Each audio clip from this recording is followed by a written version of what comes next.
What is up, my fellow nerds? My name is Nate, and welcome back to Nerdist Gaming. And I figured in this episode, it's time to upgrade the house.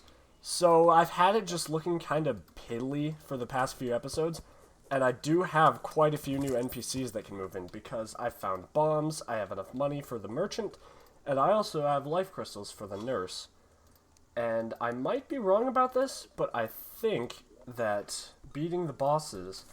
well, it allows me to get the Dryad for sure, but I'm not sure about the Alchemist. I don't know exactly when they move in, but I'm pretty sure it's after one of the first few bosses. So I'm going to grab all the wood I have, which is not much, I'll admit. So I better start chopping down some trees, but first I need to stash all of my materials here. And before I do that, I need to make sure I cook up all of the demonite I can, because I don't know what throwing weapons can be made from it. But I'm pretty sure there are some, so let's check all the recipes. Oh my goodness. That's a lot of stuff. So the DPS meter, possibly. Alchemist Charm Tier 3, that's after I beat the Eater of Worlds. Same with Silencing Sheath? That's also an Eater of Worlds, okay. So like I was saying before I got distracted by the Demonite, I'm just going to start chopping down some trees, and I'll probably cut ahead to the finished product. I don't know, I might do a basement of stone bricks, because I found that those look really, really nice. But I guess, yeah, we'll see how it shapes up.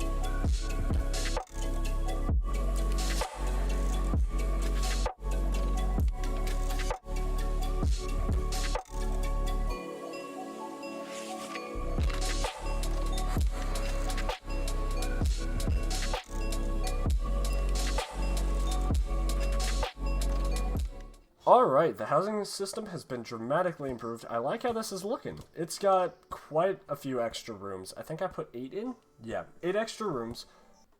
And so come daytime, we should see a lot more NPCs moving in. I don't know quite which ones I'm qualified to have, but I think a lot of them can move in, because like I said earlier, I've got like the nurse, I've got the demolitionist, the merchant, the dryad, possibly the alchemist. I'm really hoping that one moves in, because buying potions... you can never really overestimate how useful that is. So I think while I wait for that, my next task is going to be off to the desert and finding storm lions, because Desert Scourge could be taken down this episode. I mean, I got the housing completed pretty quickly. Wasn't expecting that, so I think the rest of this episode, I want to fight the Desert Scourge and probably go to the underground sea as well, because that biome is a new one that I haven't really had much time to mess around in, and so I want to check it out. And also, there's the fact that the Desert Scourge can drop a really nice rogue weapon. But before that fight, I need to A, find a storm lion, and B, get this arena expanded, because last time with the Eye of Cthulhu, it wasn't quite long enough. It worked out fine on the King Slime, but the Eye took me a couple tries to get, so I do want to expand it to increase my chances of surviving. I'll probably put a platform or something to go down to the underground desert. So you need 1 Stormlion Mandible, 3 Antlion Mandibles, and I probably already have the sand and stuff. Alright, down into the underground desert we go. And there he is, first NPC. Ow, ow, ow, ow. Oh no, I hate the... go up. Okay, I think I've got him. I think I've got a good trap on him. Yep, this works. Man, those things scare me. They pop out of nowhere. As I was saying before I got ambushed, our first NPC just arrived. And it is Milton the Merchant. So hopefully some more start moving in as I go about. Oh dear, I might want to go back home. I'll just have to be careful not to die, because I have 22 gold, and I do not want to lose that. And also, the merchant sells the piggy bank, which I can use to stash all of that, so that's very handy. I do want to get the Storm Lion Mandible before that, though. I don't have to make a second trip back here. And I do need to be careful, because my health isn't the highest it's ever been.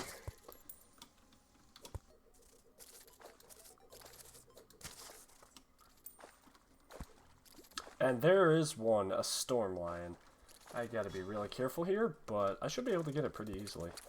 Yeah, this dagger is very nice. The fact that it pierces and goes to another enemy, that's gonna help me a lot against the Desert Scourge, I feel like. Because if it can hit 2 segments at once, that's gonna be a lot more damage than I'll be getting off of other weapons. Although, I don't know. The Seashell Boomerang might end up doing more, but we'll see, I guess. And I think 1 is all I needed, so I'm gonna recall now. Craft the summoning item. Back to the surface. Now, before I fight this in the daytime, I do believe that there is a way you can craft the magic mirror. So I need 10 glass. I just looked at this. I need all my fallen stars and 10 iron bars. Which I believe I do... Oh, I don't have 10 iron bars. Well, then this recipe will have to wait a bit. But it's 10 iron bars, 10 fallen stars, and 10 glass.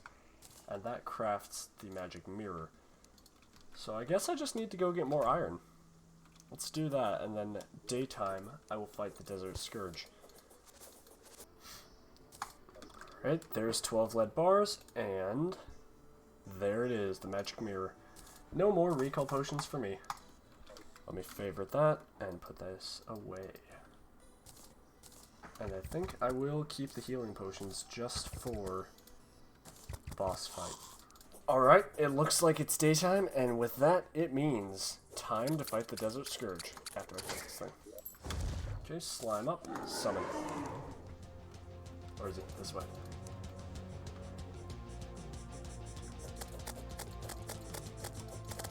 Oh my goodness, this is going to be so good. This is easy! This fight will not last very long. Wow. Why have I never tried this before?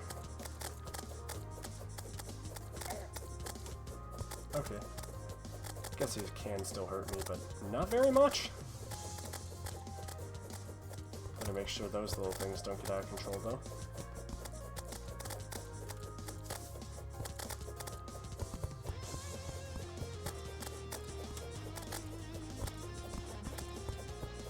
Let's get him.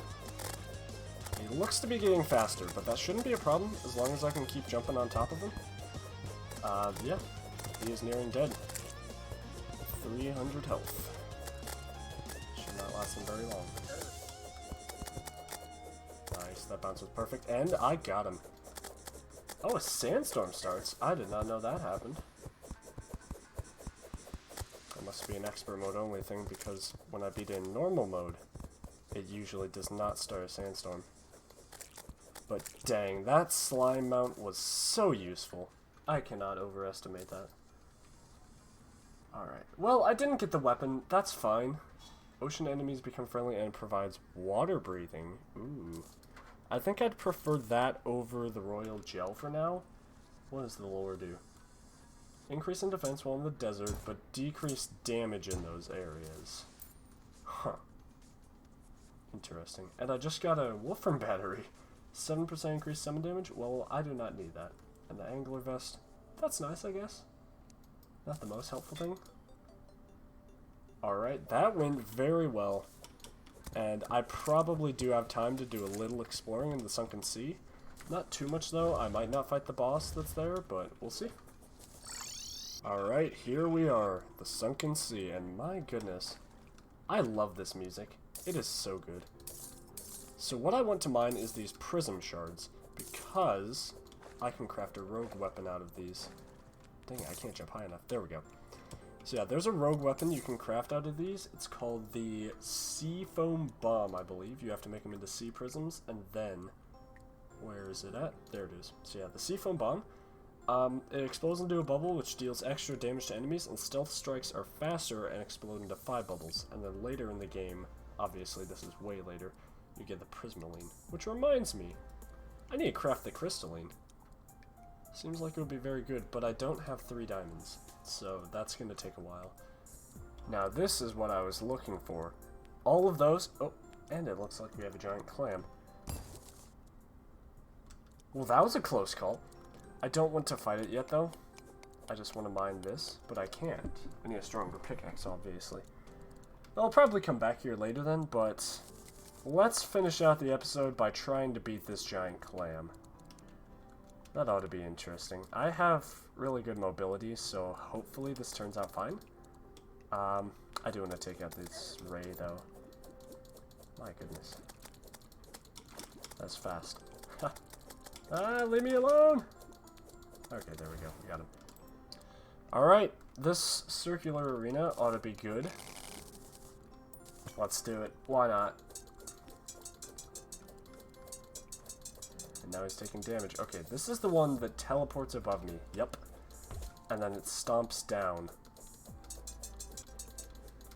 But it doesn't do this very fast, and you can tell when it's doing it. Plus the dash that I get from the shield, it's going to make this a pretty easy fight, I'll be honest.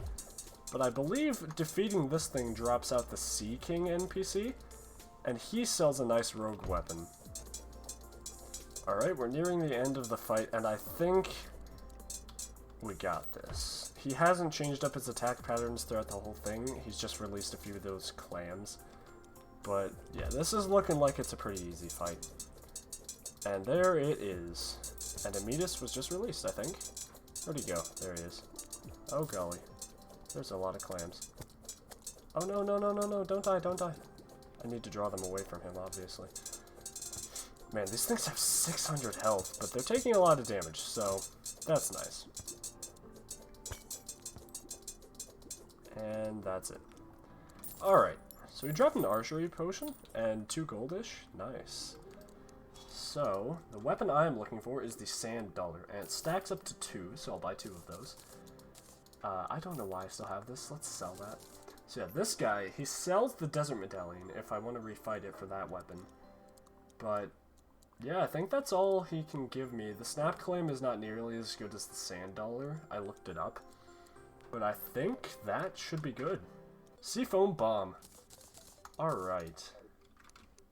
Well, looking like I have a pretty solid array of weapons. Oh my goodness, this is going to be so good.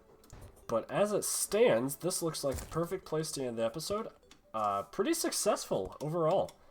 Beat the Desert Scourge, got some nice weapons, built up the house, and now we have a ton more NPCs. So if you guys enjoyed the video, make sure to drop a like. Don't have to subscribe necessarily, but it does help the channel out.